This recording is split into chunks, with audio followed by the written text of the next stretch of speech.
Boa noite, pessoal, tudo bem? Voltamos hoje com a nossa Imunolive, já que semana passada a gente não teve, era quarta-feira de cinzas. Espero que nem todos tenham virado pó, obviamente. Brincadeiras à parte, hoje a gente vai falar com o professor Marco Vinolo, professor da Unicamp, um cara super fera, parceiro, gente fina, que sabe tudo de resposta imune relacionada com microbiota, relacionada com innate lymphoid cells, e a gente vai discutir com ele um pouco o que ele pensa, o que ele acha dessa questão que tem ganhado uma notoriedade muito importante nos últimos anos, diria que nos últimos 10 anos, né?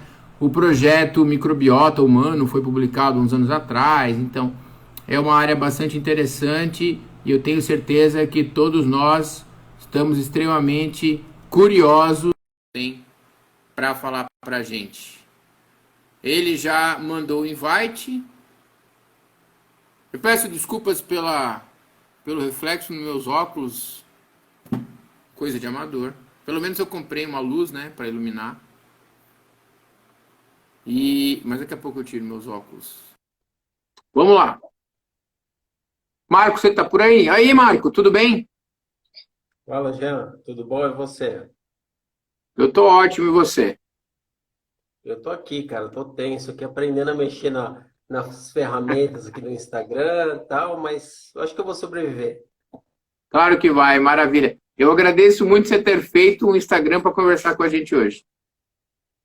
Foi um prazer, cara. É ótimo conversar com você, ainda mais conversar de ciência e outras coisas, né? Então, um prazer mesmo.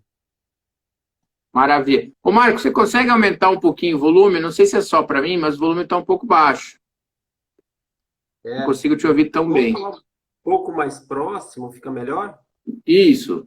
Fica assim. Beleza. Perfeito. Marco, meu, antes de tudo, brigadão por você ter aceitado. Sei que você tem uma vida super corrida, mas é super legal a gente conversar um pouco aí sobre a sua linha de pesquisa, sobre a sua carreira.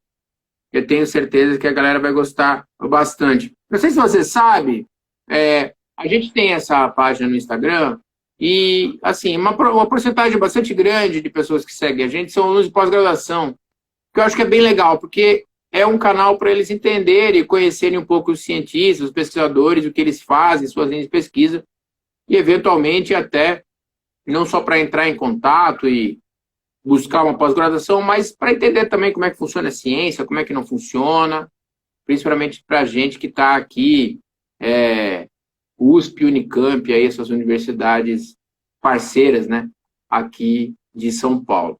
Tá bom? O que a gente sempre faz nesse início da live, Marco, é você gastar uns 5 minutos aí falando um pouco da sua carreira. Qual é a sua formação? Quais foram os caminhos que você seguiu? Por que que você se interessou em estudar innate lymphoid cells? Claro que esse é o papo final da sua carreira. Mas conta um pouquinho para nós aí como é que foi o caminho que você trilhou até hoje. Beleza, Jean. Primeiro, é um grande prazer, como eu falei, né, participar, poder conversar com você e contar um pouco da história das decisões que eu tomei, dos caminhos que eu trilhei, até chegar aqui, né? Então, assim, eu sou de formação farmacêutico, bioquímico, fiz graduação na USP, né? Eu entrei no curso em 2001, não tinha a mínima ideia do que era pesquisa, entrei com a ideia mesmo de trabalhar na área, né?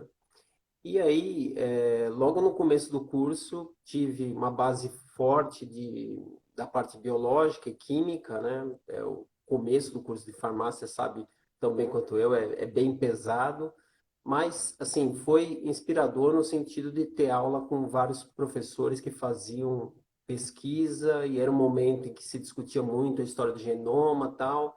Então, foi um momento, assim, instigante e que me trouxe muita motivação para fazer iniciação científica e entrar na pesquisa científica, né?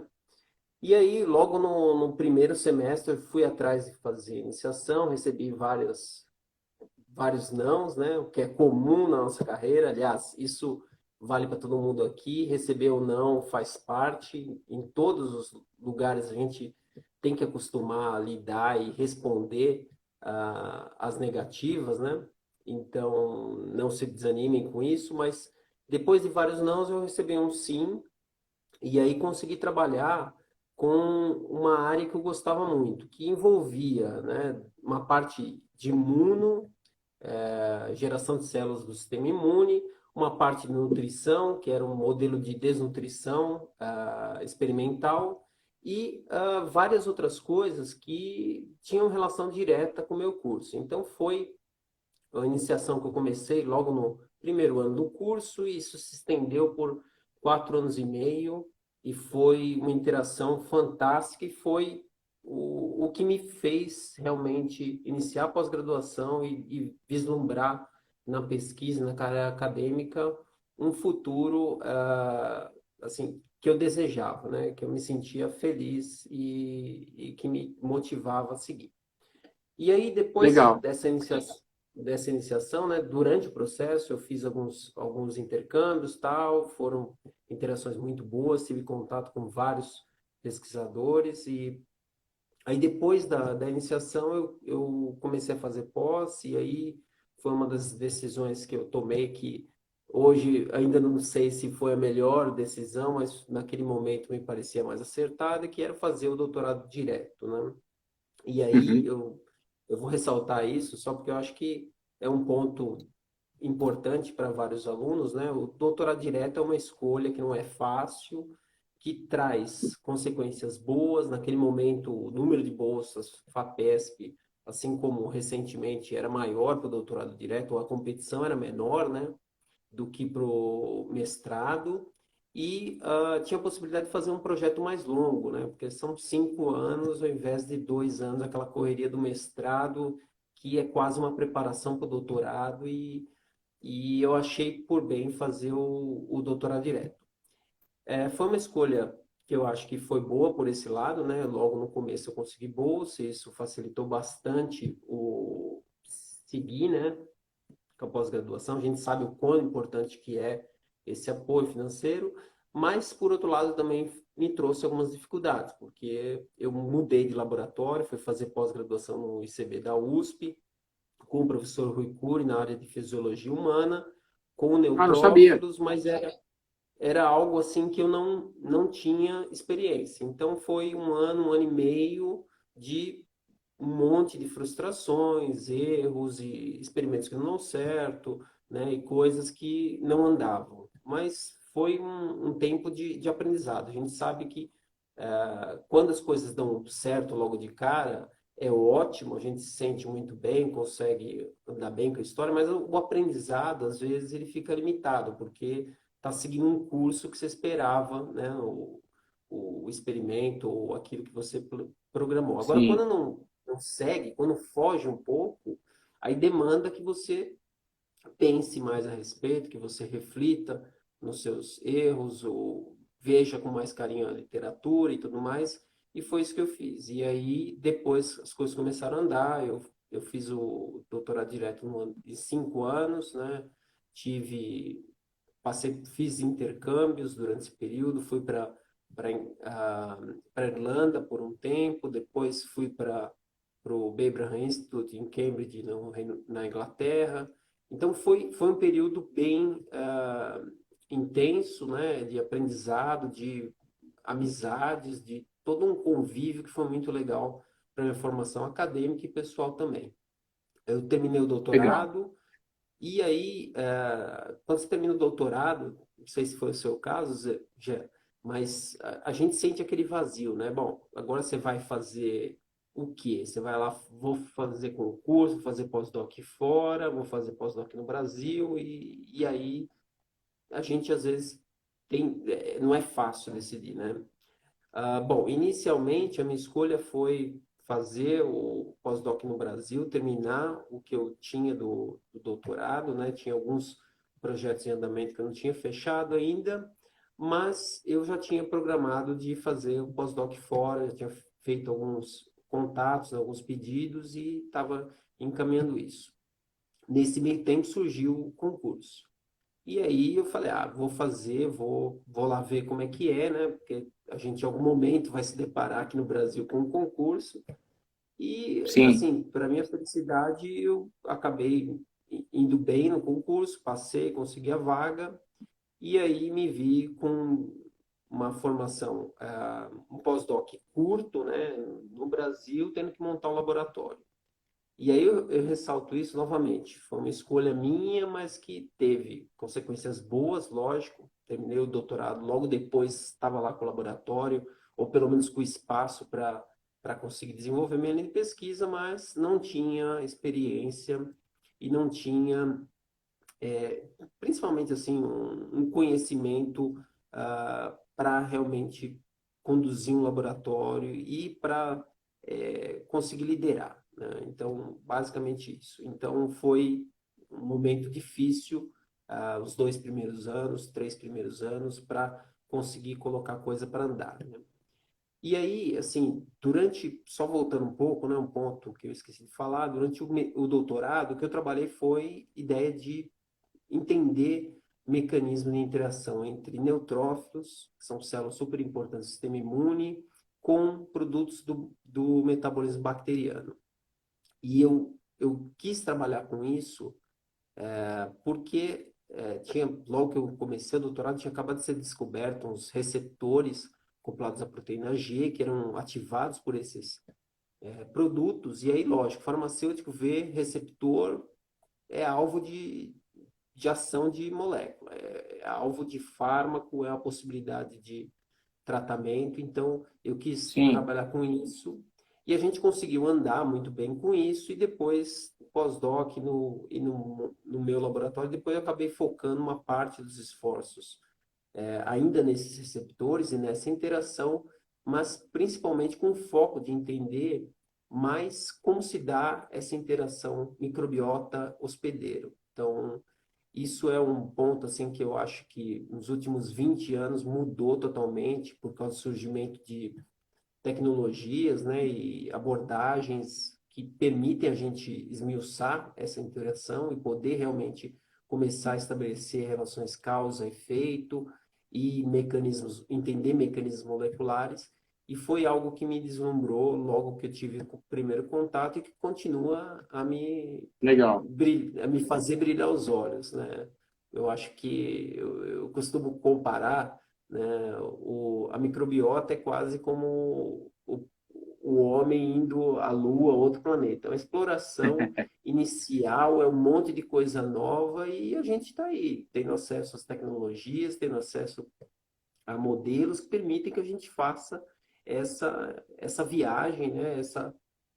Tem esse conhecimento inicial. Então, eu acho que é um caminho fantástico. E aí, agora eu estou aí com o laboratório já há 9 anos, montado, agora mais tranquilo, estabelecido projetos em andamento com financiamento FAPESP, de outras agências de fora, e eu acho que está uma situação melhor, mas a gente não sossega, né? A gente sempre quer mais Claro, e claro. eu tenho esse desejo de conseguir avançar mais nesse conhecimento, né? De conseguir formar bem alunos, recursos humanos de qualidade, seja para seguir na carreira acadêmica ou em outros campos, né? Mas de poder colocar os meus tijolinhos lá na parede do conhecimento e adicionar numa área que ao meu ver, fantástica, que é essa interação microbiota hospedeiro, né? Não sei se eu falei muito, Gê, você me corta Não, aí. perfeito, Marco. Perfeito. Acho que você resumiu muito bem essa sua história toda. E eu tenho já, obviamente, muitas perguntas acerca disso tudo. Mas eu vou pedir um favor. Eu ainda te ouço muito baixo e eu sou surdo, você sabe, a culpa é sua, inclusive. É nossa. E eu queria aumentar um pouco. Você consegue aumentar um pouco o volume do seu microfone? Se você apertar do lado, no Eu não volume. consigo, eu estou no celular aqui, eu estou no máximo. Eu vou falar um pouco mais alto. Melhora? Mas melhora, mas não melhora muito. Mas seu microfone tá no máximo? Tá sim. Caraca, tá bom. Vou pedir pra você Estranho. gritar. Tá Faz de bom, eu vou conta, falar um faz pouco de mais alto. conta. Isso. Acho que eu te ouço Faz de melhor conta que estamos agora. no ensaio. Exatamente. Marco, Fechou. achei super legal o que você Vambora. falou da sua carreira. E aí eu vou já começar com uma história que eu acho legal da sua carreira, que é o seguinte. Você foi pro neutrófilo. Mas o básico do neutrófilo é o quê? Aquela célula que vive 8 horas e que infiltra no tecido, só tem uma pseudo ou partícula de célula que infiltra antes que ela, que é a plaqueta, se infiltra, né? E o neutrófilo é aquele kamikaze que chega no tecido, mas você trabalha com o neutrófilo num contexto um pouco diferente, né? Principalmente na questão do intestino, na questão da interação com a microbiota e tudo mais. Foi proposital esse switch ou aconteceu aos poucos na sua carreira? Cara, aconteceu aos poucos. Assim, primeira coisa, duas coisas que eu vou comentar, né? A primeira, eu sempre gostei de neutrófilos, sempre me intrigou muito, porque, assim, a principal célula na corrente sanguínea de humanos adultos, né? Então, logo do começo já eu tinha bastante interesse em entender o papel dessas células. E, assim, o outro ponto é esse interesse em entender microbiota hospedeiro, interação microbiota hospedeiro. E aí, lógico, o local principal para você poder analisar um dos principais para poder estudar essa interação é o intestino. Então, eu acabei Sim. unindo as duas coisas. Então, a parte importante do meu laboratório ainda hoje trabalha com neutrófilos, e aí em contexto de doença intestinal, neutrófilos circulantes também de humanos, temos alguns projetos aí com disbiose. Então, acabei unindo as duas coisas que eu gostava bastante, né?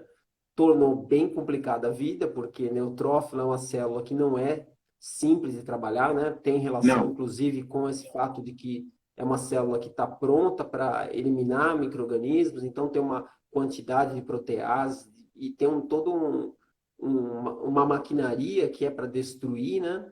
E, por outro lado, tem pouca expressão de genes novos, né? Apesar de que isso Sim. está mudando recentemente, né? Esse paradigma de que neutrófilo não expressa genes ou não responde com transcrição, né? Está mudando, mas a gente sabe que é uma célula que tem pouco, então, RNA. Então, Uhum. é uma célula que é difícil de trabalhar, mas tem sido bem gratificante e tem aprendido bastante, contribuído nesse campo, né? E aí o laboratório segue com essa história daí, neutrófilo e interação microbiota hospedeiro. Legal.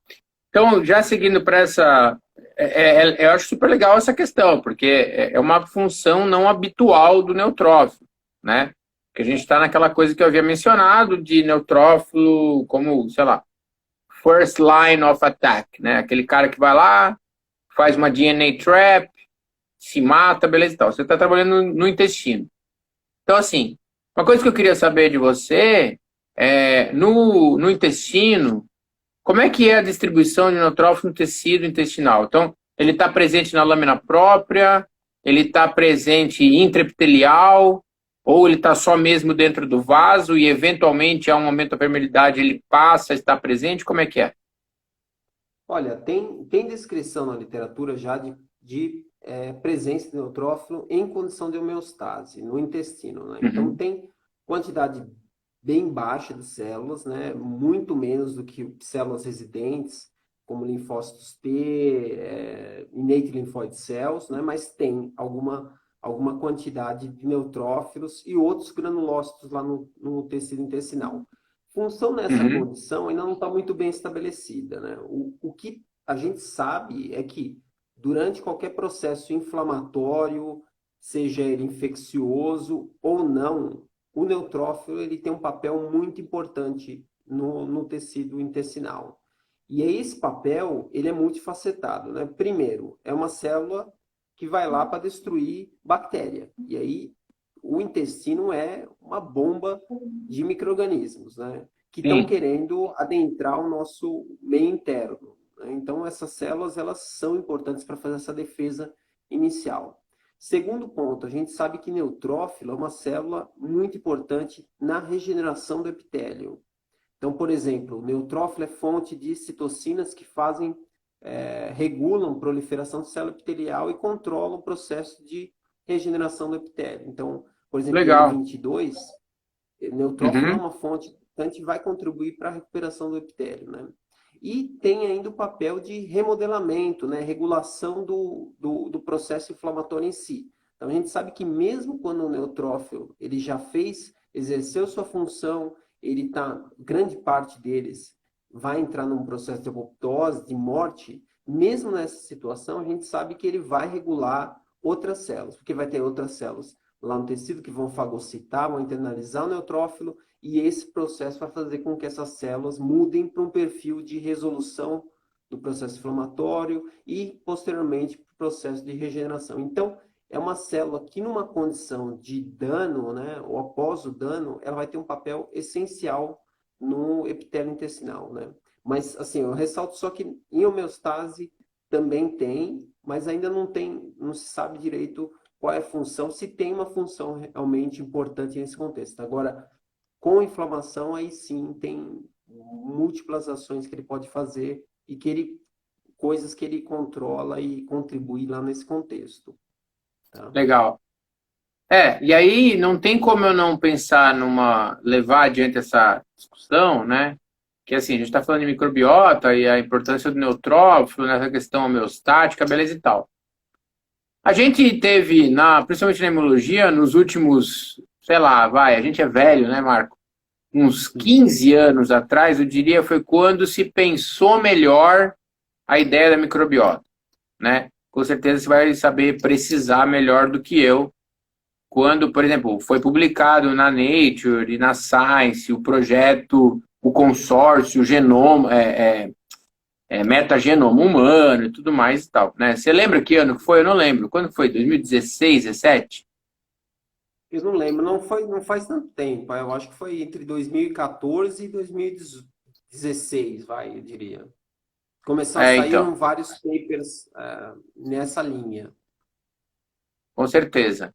E aí eu queria te perguntar o seguinte, você tem uma formação de farmacêutico, eu também sou farmacêutico, na verdade, né? E por coincidência eu também fiz doutorado direto.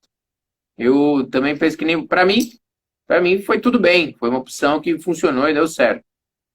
Mas olha só, é engraçado a gente pensar nessa questão da microbiota, né? E aí eu queria perguntar duas coisas. A primeira pergunta é como você pensa a ciência. Quando você estuda ciência no sentido dos teus projetos, que eu sei que você trabalha com, claro, que agora a gente vai afunilar um pouco mais o conhecimento. Então, eu sei que você trabalha com ácido graxo de cadeia curta, eu sei que você trabalha com processo inflamatório um pouco mais sistêmico, subpopulações celulares, são innate lymphoid cells e tudo mais, né? Então, a primeira pergunta que eu tenho é a seguinte, quando você aborda essas perguntas, que obviamente, apesar de você trabalhar com modelo experimental, claramente você trabalha com modelos experimentais que transladam para a doença humana, certo? Quando você tem esses approaches, você pensa numa questão mais evolutiva, para ser mais objetivo, né? Se a gente voltar no sistema imune, a estrela do mar tem tubo digestivo incompleto, mas e tem microbiota, né? Se a gente for um pouco adiante, vários, né? Os animais, eles têm tubo digestivo completo, incompleto, seja como for, mas o fato é que a microbiota, ela é uma realidade desde que o tubo digestivo existiu, né? E eu acho que, com o passar dos anos, a gente só passou a entender isso melhor. Então, a primeira pergunta é essa. Quando você faz um estudo no seu laboratório, você traz à tona essa questão evolutiva? E a segunda você acha que esse pensamento sobre o papel da microbiota, que ganhou mais notoriedade nos últimos 15 anos, ele veio à tona por causa da sofisticação da tecnologia? Tá. Assim, eu vou começar. A primeira, vou ser bem direto com você, já. Eu vejo, como você descreveu, né, um papel importantíssimo, né, dessa coevolução que aconteceu e vem acontecendo entre micro-organismos e células do sistema imune ou células epiteliais, né, barreiras, né? Isso é algo que é muito relevante, mas eu não tenho muito essa visão, eu não olho muito para esse ponto, tá? Eu, Uhum, particularmente, eu tenho, assim, talvez por formação, né, eu dou aula para biologia. Na biologia, a parte de evolução é muito forte. E aí, lógico, os uhum. alunos me cobram algumas coisas a esse respeito. Mas eu não tenho uma formação muito forte nessa parte e normalmente eu não penso do ponto de vista de evolução, né? Digo assim, a fundo, não vou querer entender ou colocar os meus problemas, né, as minhas questões dentro desse contexto, apesar de concordar que é um contexto fantástico. Eu sempre olho mais para o contexto de mecanismos moleculares, né? Então, no final das contas, o que eu quero saber é que célula está sendo ativada e por qual mecanismo. E aí eu faço os projetos em cima disso. Então, por exemplo, tem projetos com infecção respiratória, infecção intestinal. O que eu quero saber é, quando eu vou fazer um projeto, qual é a célula que contribui nesse processo, né? Essa célula tem os receptores e moléculas que a microbiota produz ou não? Pode ter algum outro mecanismo de interação? E aí eu desenho em cima disso, tá? Então, eu olho mais Mais pragmático. Isso, né? Agora, quando a outra pergunta que você fez, né? Então, se a microbiota ela explodiu por causa das tecnologias, eu acredito que sim, tá? Eu acho que foram vários avanços que aconteceram em paralelo, né? Um dos principais, sequenciamento de nova geração, né? Isso permitiu que a gente fizesse sequenciamento da microbiota a dar com pau, né? Então, hoje é super comum, acessível, e isso mudou totalmente a área, né? Um outro ponto é acesso mais abrangente a animais germe-free, e aí isso é essencial porque é uma ferramenta fantástica para você poder investigar, né? É lógico, é uma ferramenta, é um modelo, tem várias limitações, mas ele te permite fazer algumas análises que são artificiais, mas que te dão informações a respeito do sistema que você não consegue com outros sistemas, né? E, por fim, eu acho que o conjunto, né, das ômicas e dos organoides, isso eu acho que fez uma diferença grande nessa área, né? Porque, assim, quando a gente pensa no animal, né, e pensa, a microbiota já é complexa.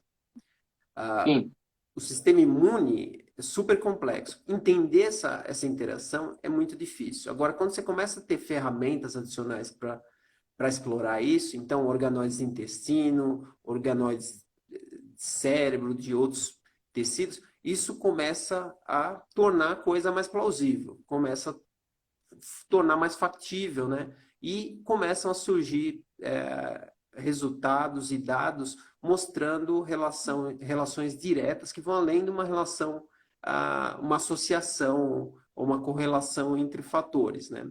Então, eu acho que esse conjunto, né, de processos ou de técnicas que surgiram, principalmente sequenciamento de nova geração, acesso a germe-free e as ômicas e organoides, foram os pontos que fizeram a maior diferença nesse campo, pelo menos na minha visão, né?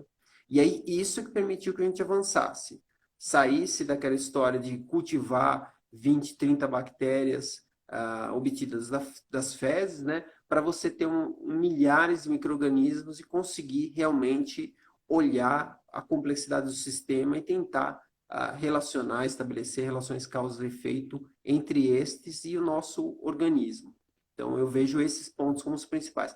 Lógico, tem muita coisa sendo feita, avanços em outras áreas que estão contribuindo muito para isso, né? Metabolômica aplicada à microbiota é uma das coisas, né? Transcriptoma, análise de transcriptoma de componentes da microbiota, manipulação de micro-organismos, né? O fato de você poder geneticamente mexer com bactérias e torná-las bons reporters ou boas fábricas de metabólitos, são coisas que também contribuíram muito. Mas os outros três que eu falei, eu acho que eles foram essenciais e foram eles que levaram aos grandes avanços, pelo menos por enquanto, nessa área. Tá? Legal. Eu concordo com você. É difícil pontuar a relevância de cada um desses fatores, na verdade, né? A verdade é que todos eles se somaram para a gente chegar na ciência que a gente tem hoje, que estão se somando para chegarmos na ciência do futuro. Eu lembro essa conversa que eu tive com o Daniel, que obviamente é nosso amigo, que hoje o sonho é fazer o quê? A proteômica single cell, né? Provavelmente em breve a gente vai chegar nesse nível e nos anos que a gente estiver aposentando, provavelmente a sofisticação vai chegar num ponto que a gente não vai conseguir nem conceber hoje, né? Mas voltando um pouco nessa questão da microbiota, Marco, tem uma coisa que é até uma questão pessoal que eu tenho interesse em saber. Minha expertise não é essa, de eu me arriscar em algumas coisas de gut-brain axis no laboratório, você sabe disso. E você falou uma coisa interessante, que são as fábricas de metabólitos, né? Então eu te pergunto o seguinte, o que é importante é a microbiota ou o metabolismo da microbiota? Para ser mais específico, não importa a microbiota que eu tenho, mas se eu embaralhá-las todas e no final o produto que elas fazem, o produto que elas secretam, e é claro que eu estou puxando a conversa para a sua, puxando a brasa para a sua sardinha, que é a questão da degradação de fibras, né, e a produção de ácido graxo de cadeia curta. O que é mais importante?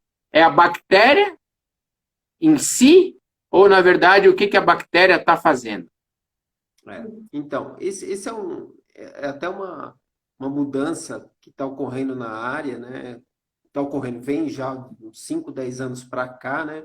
Mas é basicamente você deixar de dar tanta importância para espécies específicas, né? Ou a composição apenas, mas você dá mais relevância ao que ela está fazendo. Então, é você sair de você dizer, olha, tem 100 espécies de bactérias para você analisar o que tem de enzimas, o que tem de proteínas que essas bactérias estão expressando, né? E o que elas estão gerando de produtos, né? Eu acho que o caminho agora é a gente deixar de olhar tanto para os grupos específicos, né? E entender mais como eu falei, né? Uma máquina de produtos. E aí a gente tem que entender o que essa máquina tem. Então, qual é a maquinaria de enzimas, quais são as proteínas, o que ela, da sua própria composição, o que está afetando as células do hospedeiro e assim por diante. Então, respondendo a sua pergunta, na minha visão, mais importante do que você saber que tem X bactérias no organismo é saber o que essas bactérias estão fazendo. O paralelo disso, né, é que nem a gente olhar para o sangue humano. É você saber que a composição de leucócitos da corrente sanguínea de um humano adulto é mais ou menos 60% de neutrófilos, tem uns 20% de linfócitos e assim por diante. É importante? É. Vai trazer uma informação relevante? Vai. Mas assim, não está te dizendo nada a respeito de se essas células estão funcionais, se elas estão secretando citocinas, se o indivíduo está, por exemplo, numa situação de sepsis, essas células estão respondendo de uma maneira totalmente diferente do que o indivíduo que está numa situação de homeostase. Isso para dizer que o importante, né, na minha visão, pelo menos o mais importante, não é apenas você conhecer quem está lá, mas você saber o que está sendo feito. E aí a gente parte mais deixa de querer saber grupos específicos, né, para entender a comunidade como um todo e o que está sendo gerado, o que está sendo liberado. Porque assim, por exemplo, puxando para o exemplo que você deu, né, de fibras e geração de ácido graxo de cadeia curta, que é um tema que eu adoro, né, mas é complexo você saber, porque você fala, tem muita gente que diz, mas você tem firmicutes, vai ter maior degradação de fibras para gerar ácido graxo de cadeia curta. Não, não é verdade, sabe? Vai depender de todo um contexto. Porque assim, você firmicutes primeiro que vai envolver milhares de bactérias. Segundo, que o que vai sobrar para o hospedeiro de ácido graxo de cadeia curta é o resultado entre o que é produzido e o que não é utilizado pela própria microbiota. E aí você tem milhares de bactérias que utilizam como substrato energético o ácido graxo de cadeia curta, né? Sim. Então, existe uma competição intensa entre as bactérias, uma cooperação entre elas, e aí, para você saber o resultado final, quanto tem? É mais ou menos? Você tem que conhecer a comunidade como um todo. E quais são as enzimas que essa comunidade expressa, e, no final das contas, você tem que medir os metabólitos lá, porque as bactérias também respondem a flutuações do ambiente. Então, mudança em osmolaridade, mudança em pH, mudança de composição de ácidos Da dieta. nucleares, dieta e assim por diante, sinais do hospedeiro. Então, isso tudo para dizer composição é importante, sim, mas não é tudo. Eu acho que tem que Com entender certeza. a composição, saber das limitações disso e olhar principalmente para o que essas bactérias estão produzindo, esses micro-organismos estão produzindo, né? Cara, eu acho fantástico você falar isso, Marco, por, assim, ó, por vários motivos, na verdade. Mas tem um deles que eu acho fantástico, que é a gente pensar o seguinte, né? Claro, a gente é imunologista, né? E a gente tem uma formação, eu e você, a gente é farmacêutico, então a gente pensa na imunologia sob um prisma muito aplicado, principalmente da questão da doença e tudo mais. Aqui a gente está fora da doença. Aqui a gente está na fisiologia, a gente está na estabilidade, está tudo mais. Então você trouxe à tona um ponto que eu acho que é fantástico, que os microbiologistas, eles devem, se tem alguém olhando nós, eles devem estar tipo, pô, isso a gente já sabe há muitos anos, que é o quê? Que é a ecologia bacteriana, né? Então, o que acontece no nosso intestino hoje, nada mais é do que ecologia bacteriana. As bactérias, elas competem entre si, elas conversam entre si, elas trocam plasmídio. Então, na verdade, o que a gente tem no nosso intestino é muito mais do que uma colônia de bactérias, né? É uma sociedade, digamos assim, no interações mútuas que torna aquilo tudo factível de elas sobreviverem naquele contexto, né? E que, eventualmente, se há uma quebra ou não, se aparece uma bactéria patogênica, claro que aí o negócio muda de figura, essa bactéria patogênica quebra essa ecologia bacteriana, né? E aí a gente tem doença, né? Então, eu acho fantástico você trazer isso à tona, que é uma coisa que é muito recente, a gente não pensa desse jeito. A gente só pensa assim, a gente só pensa no hospedeiro. Hospedeiro, hospedeiro, hospedeiro. E não é assim. A gente tem milhões, bilhões de anos de evolução e essas bactérias estão aí há muitos anos antes que nós. Por isso que eu te falei lá atrás, eu te perguntei da questão da evolução, né? Essa ecologia bacteriana, ela já existe no tubo digestivo da estrela do mar, né? Ela já existe ali no tubo digestivo da planária, né? E hoje a gente tem grupos estudando, por exemplo, microbiota intestinal em peixes. A gente tem o Nils, por exemplo, trabalha com equilíbrio de zebrafish, e ele sabe que tem uma microbiota lá que tem uma ecologia bacteriana importante. Então, é legal porque traz à tona uma coisa que eu sempre gosto de falar para os alunos, que eles dão risada, né? Eu até brinco com o Pearl Jam aí, fazendo uma brincadeira com o rock and roll que a gente gosta, né? Não é evolução, né, Marco? É coevolução, né? É coevolution. Tá todo mundo evoluindo ao mesmo tempo. E as bactérias intestinais, elas fazem isso o tempo todo, há milhões, há bilhões de anos, né? Com certeza. E aí eu vou te fazer o seguinte, continuando no afunilamento do conhecimento, eu passei uma tarde aqui estudando uns papers seus, que, aliás, pessoal, quem está assistindo a gente aí, professor Marco tem trabalhos publicados como autor de correspondência, né, líder de grupo, no Journal Experimental Medicine, no Nature Mucosal Immunology, são trabalhos lindíssimos, demonstrando essa interação do sistema imune com a microbiota intestinal. Tem um trabalho seu, não é o do Mucosal Immunology, que é o seu mais recente, mas tem o seu trabalho de Journal Experimental Medicine que eu acho muito legal, que é a questão do acetato. Então, eu queria ouvir de você. A questão é a seguinte, veja, o acetato é uma molécula extremamente simples, né?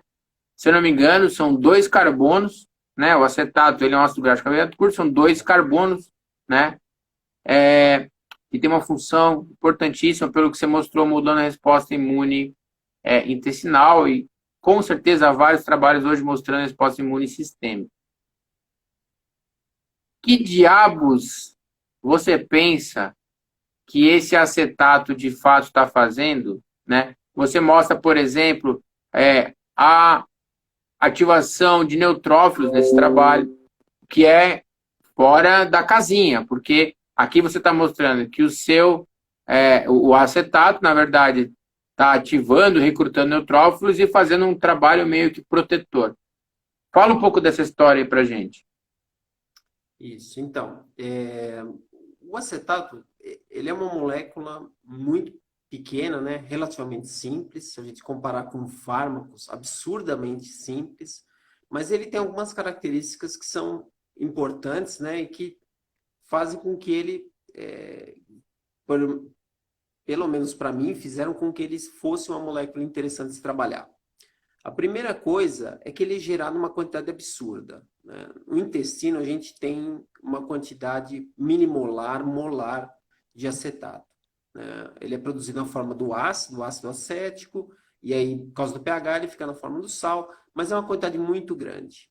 E grande parte disso é absorvido e chega na corrente sanguínea. Então, você tem uma molécula simples, mas que atinge concentrações altíssimas. E, por outro lado, você tem receptores celulares que foram desenvolvidos ao longo de milhares de anos e estão presentes em determinadas células que são ativados especificamente por ele. Tá? Então, é o caso, Dos por GPRs. exemplo, FFR2 ou GPR43. Né? E aí, o que acontece? Nesse trabalho, o que a gente mostrou é que o acetato, ele sendo gerado de uma maneira endógena, né, por quebra de fibra, ou sendo gerado por uma maneira de suplementação, né, oral com acetato, o que acontece é que durante o processo inflamatório causado pela infecção com Clostridiose difficile, o acetato ele tem um efeito que é engraçado, ele é o oposto do que a gente tinha observado para o butirato. O butirato, ele é outro ácido graxo decúrico, só 2 carbonos a mais, só que ele Dois tem uma carbonos ação a mais. anti-inflamatória, tolerogênica, então ele, de certa maneira, regula muito bem o sistema imune. Né? O acetato, nesse contexto, o que ele faz? Ele, inicialmente, ele parece ativar mais o sistema imune. Então, ele recruta mais neutrófilo para o tecido. A primeira hora que a gente viu esse dado, falando, bom, tem alguma coisa errada. Tem um monte de neutrófilo no tecido com um dia de infecção. E aí, quando a gente olha lá para o quinto, sexto dia, quando o animal está se recuperando da infecção, ele está melhor do que o controle. Bom, a gente no início a gente deixou essa história meio de lado, a gente focou no butirato, que era o que tinha um efeito mais fácil anti-inflamatório, né? Anti-inflamatório, fomos explorar, mas depois a gente voltou para o acetato e começou a entender. E aí, lógico, um conjunto de coisas que calharam. Primeira, né? Tinha acabado de sair na literatura alguns trabalhos mostrando que tinha uma comunicação importante de neutrófilos no contexto dessa infecção com células inatas linfóides. Então, já foi uma coisa que nos chamou a atenção. Segunda coisa, a gente tinha feito um experimento e tinha provado que o fenótipo que a gente via, a proteção que a gente via, ela dependia de uma citocina que é produzida por células inatas linfóides, que é interleucina 22. Então, se a gente pega esse conjunto, começa a olhar, fala, bom, deve ter alguma coisa aí no meio, né? E aí a gente começou a fazer um monte de experimento para tentar provar isso. E aí surgiu uma colaboração que eu tenho até hoje com o Marco Colonna, que é um dos principais pesquisadores na área de innate lymphoid cells, tem contribuições fantásticas nesse campo. E a gente chegou na proposta de estudar se tinha essa relação mesmo, se tinha esse crosstalk entre as células. O engraçado foi que a nossa primeira ideia, né, na verdade, não foi nem olhar esse crosstalk, foi olhar se tinha um efeito direto nas células inatas linfóides. E aí, a gente, no contexto do estudo, né, vimos alguns efeitos, mas não era uma coisa gritante, o efeito direto em células linfóides inatas do tipo 3. Né? Logo depois, saiu um paper mostrando que tinha feito um contexto um pouco diferente. Né? Um trabalho da Wendy Garrett, mostrando que acetato ativa ILC3, produz IL-22 e tudo mais. A gente já tinha uma ideia que esse trabalho estava em análise, então a gente resolveu explorar mais essa história de neutrófilo e ILC3. E aí foi bem legal, porque a gente tinha acabado de obter os animais floxiados, cruzando os animais para obter deleção do tecido específico, e a gente conseguiu, por várias ferramentas, mostrar que o neutrófilo, que acumula no início do processo inflamatório, ele contribui para a produção de IL-1-beta, que é uma citocina altamente inflamatória, que tem várias ações. E a IL-1-beta, ela é uma citocina que ela ativa, dentre outras ações, ela ativa células inatas linfóides tipo 3 a produzir IL-22. IL-22 é altamente protetora no contexto dessa infecção. Então, a gente estabeleceu um crosstalk que explica, em partes, o efeito do acetato nesse contexto de infecção por Clostridiose difficile. Lógico, tem outros caminhos? Tem, mas esse é um caminho que ele funciona, né, e que ele é importante para a proteção do epitélio intestinal ou para a recuperação do epitélio intestinal pós dano por toxinas da Clostridiose difficile. Então, veja, eu consegui unir microbiota, hospedeiro, neutrófilo e células inatas linfóides, que é outra coisa que eu acho que é revolucionária, muito legal e interessante de estudar e olhar com carinho nos diferentes modelos, né? Com certeza, Marco, eu acho super legal. Puta, você admira. Se tem alguém que sabe tá lendo meus olhos aqui, na verdade, eu estou na frente do computador, eu estou colando do teu paper aqui na frente, na verdade. Mas você falou antes de eu até mesmo perguntar. Então, é super legal essa história que você contou.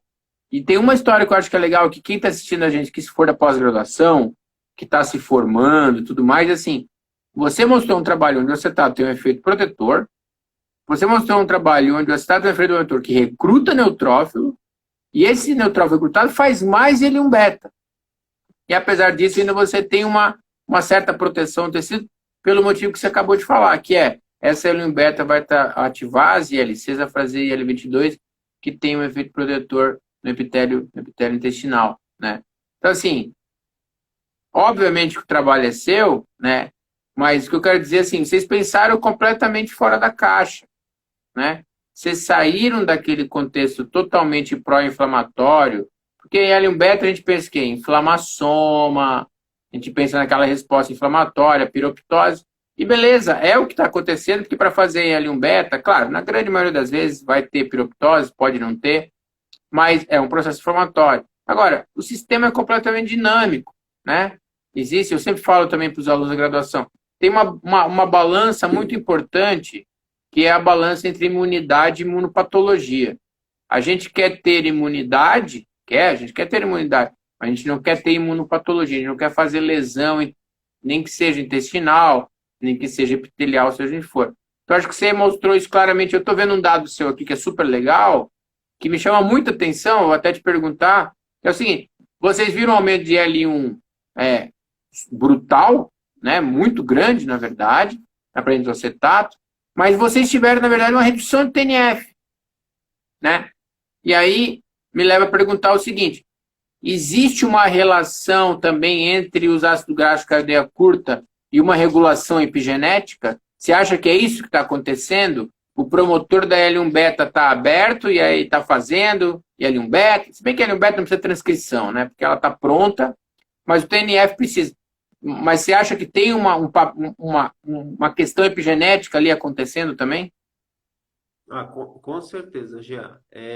Assim, o ácido graxo de cadeia curta, apesar de ser os ácidos graxos de cadeia curta, são moléculas muito simples, como a gente já discutiu aqui, mas eles têm uma complexidade grande de mecanismos. E um deles é, como eu falei, receptores acoplados à proteína G. Outro grupo de mecanismos é dentro da célula, regulando epigeneticamente a transcrição de vários genes, né? Então, o acetato, por exemplo, ele entra na célula, tem transportadores que carregam ele para dentro da célula, e dentro da célula ele tem vários caminhos metabólicos que ele pode seguir. Um deles envolve geração de acetil-CoA. Acetil-CoA é substrato para acetilação de estonas e proteínas não estonas. E aí regula, a acetilação em geral está associada à expressão gênica, né? Aumento de expressão, aumento da acessibilidade do DNA, né? E maior transcrição gênica, né? Então ele pode regular a expressão de genes e em neutrófilos especificamente parece que tem papel para a produção de L1 beta, tá? O outro ponto é que o acetato é substrato. O butirato, ele tem uma coisa mais interessante ainda. Porque ele, além de ser substrato, então ele pode gerar acetil-CoA para acetilação, ele pode gerar outros substratos, então ele pode gerar crotonil-CoA, por exemplo, butiril-CoA, que são também moléculas que se ligam lá nas estonas e vão ter efeitos diferentes na transcrição gênica do que o acetil-CoA, do que a acetilação, né? E também ele é um inibidor das enzimas que retiram esses grupos das histonas. Então, o butirato ele é inibidor de histona desacetilase. Então, ele aumenta, por diferentes mecanismos, essas modificações epigenéticas, essas alterações de histona. E isso leva, por exemplo, a efeitos importantes na transcrição gênica. Então, um dos projetos que a gente tem em andamento no laboratório agora, e que é um projeto assim, que está demandando muitos esforços, mas eu acho que vai ficar bem legal, é entender como que isso, qual é a regulação epigenética de neutrófilos que depende da microbiota. Então, a gente tem uma coorte de voluntários que a gente analisou antes e após uma ingestão de antibióticos de amplo espectro. E o que a gente está querendo entender é como que isso, né, você, de certa maneira, depletar a microbiota e depletar o organismo dessas moléculas, como que isso reflete na resposta transcricional do neutrófilo. E como que essa resposta transcricional tem relação com esses mecanismos epigenéticos. Então, é uma história assim, que eu acho que vai demorar ainda para a gente desenvolver, mas é algo que é instigante, que eu acho que é muito interessante de ser explorado para entender vários aspectos da interação na microbiota hospedeiro e de ações de fármacos e assim por diante. Então, respondendo a sua pergunta agora diretamente, tem ação epigenética também, tá? Por diferentes ações, tanto sendo substrato quanto por inibição de enzimas que controlam o processo, tá? Que legal. Você sabe que você me falando dessa questão epigenética agora no intestino, que você está interessado, que eu havia perguntado? Não sei se você conhece o trabalho do Thomas Brunner, da Irlanda. Ele é um... Você conhece? Ele é um Não pesquisador. conheço. Primeiro que ele é um cara super gente boa, é fã de Pink Floyd, diferente de vocês. Não, diferente de vocês, E não, peraí. você gosta também, né? Eu não sou fã, mas eu gosto. Já fui no Ah, então tá show. bom. Mas o Thomas tem um Comecei trabalho gostando. super bonito, onde ele mostra que as células epiteliais intestinais elas podem eventualmente produzir glicocorticoides, e principalmente as células da camada epitelial mais basal. Então, obviamente, que eu estou pensando o quê? Nessa questão epigenética, a gente sabe que o glicocorticoide, os glicocorticoide receptors têm uma função epigenética importante, né? Eles têm o GR complexado ao glicocorticoide, ele tanto tem uma capacidade de histona desacetilase quanto de DNA metiltransferase. Então, porra, seria super legal ver essa questão, né? O quanto que há de alterações epigenéticas nos neutrófilos intestinais, nas ILCs, por exemplo, às custas não só do acetato microbiota, mas às custas do glicocorticoide produzido pelas células epiteliais intestinais, né? Eu não sei se há alguma coisa publicada a respeito. Você já ouviu falar nisso? Agora não me vem à cabeça, Jean, mas depois você me passa o nome, eu vou dar uma olhada. Cara, eu acho que vai ser intermediar aí a comunicação entre a gente, vai ser bem legal. Pois é. Não, passa sim. O Thomas, ele já veio falar na SBI várias vezes. Ele é bem amigo do professor Gustavo Legal, Amarante Mendes, nosso amigo aí. excelente. Marco, pode não parecer, mas a gente está quase uma hora falando. Uau. Foi super legal.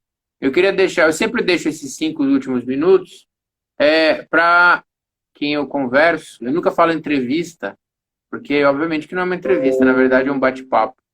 Então eu deixo esses minutos finais para você falar o seguinte. Eu acho que é legal você falar o seguinte, ó, tem muita gente que assiste a gente que é pós-graduando, tá? Então, se você puder deixar alguma dica, ou o que que você espera de um pós-graduando, ou como as coisas funcionam, o que que você acha que é legal no jovem que está querendo fazer ciência no Brasil, fica à vontade e eu acho que com certeza eles têm muita coisa.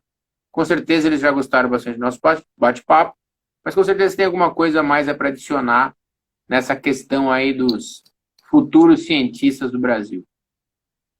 Legal. Bom, não tinha me preparado para falar isso, mas assim, eu acho que o que fica aí do que a gente até discutiu, né, é você não desanimar frente às dificuldades, né?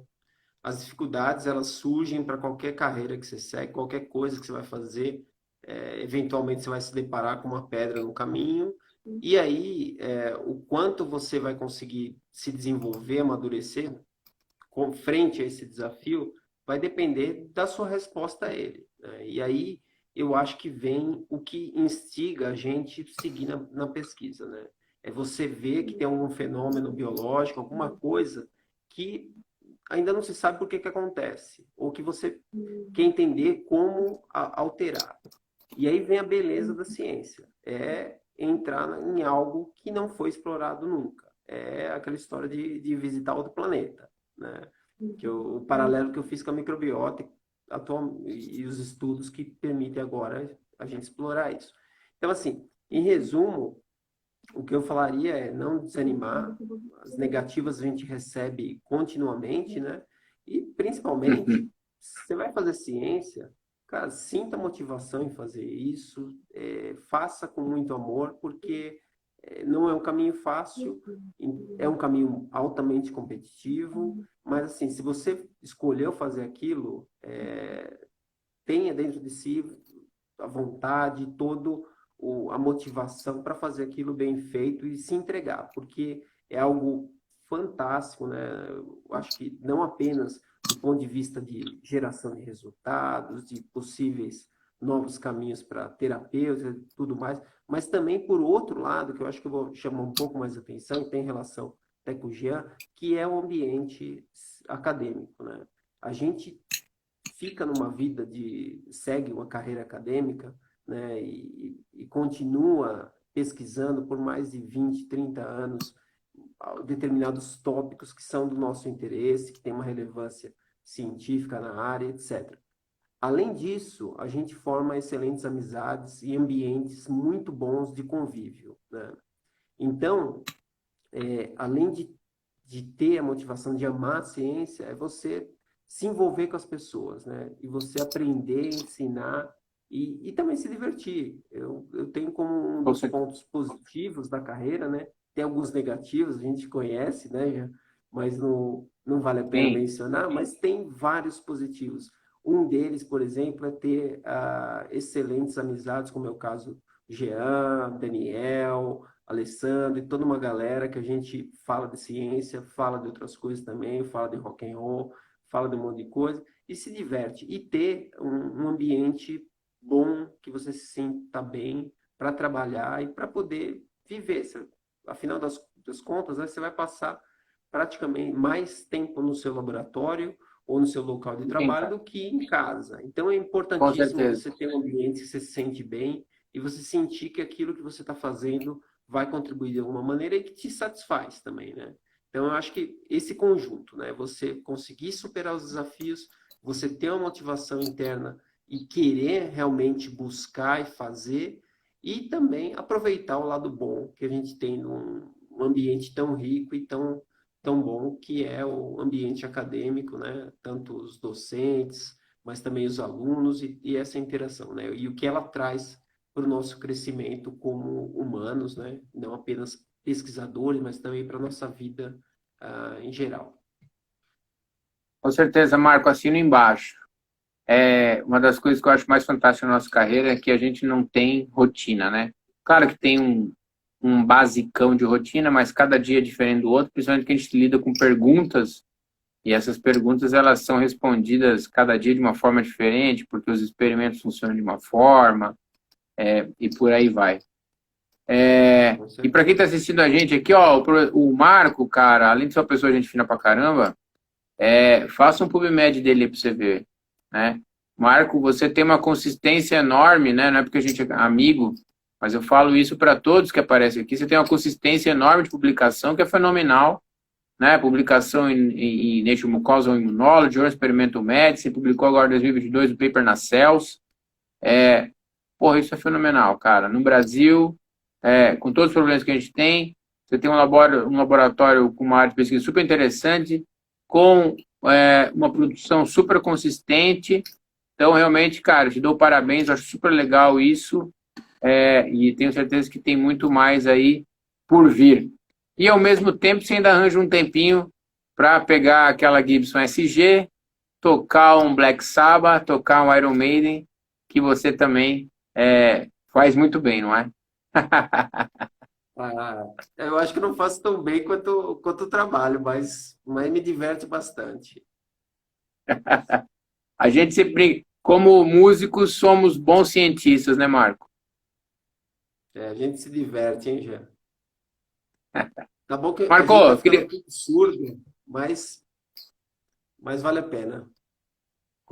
Nossa, nem me fale, com certeza. Marco, eu te agradeço pra caramba esse tempo que você gastou aqui conosco. Tenho certeza que o pessoal gostou bastante. Vai ficar nosso bate-papo vai ficar no Instagram, ad eterno aí para o pessoal curtir e ouvir a gente. E, meu, muito obrigado. Muito obrigado mesmo por você gastar esse tempinho conosco, falando um pouco aí da sua carreira, da sua pesquisa. E eu também espero que você tenha gostado. Com certeza. Obrigado, Jean. Foi um prazer. Não foi gasto de tempo, não. Foi muito prazeroso mesmo. E espero que em breve a gente possa se ver pessoalmente, né? Para fazer um rock, para falar de ciência. Com certeza, eu também espero. Valeu, Marco. Obrigadão, querido. Até a próxima. Pessoal que assistiu a gente, um super abraço. Espero que vocês tenham gostado. E semana que vem tem mais Imunolive. Um abração para vocês todos. Abraço, Marco. Abraço, Jean. Obrigadão. Valeu. Valeu.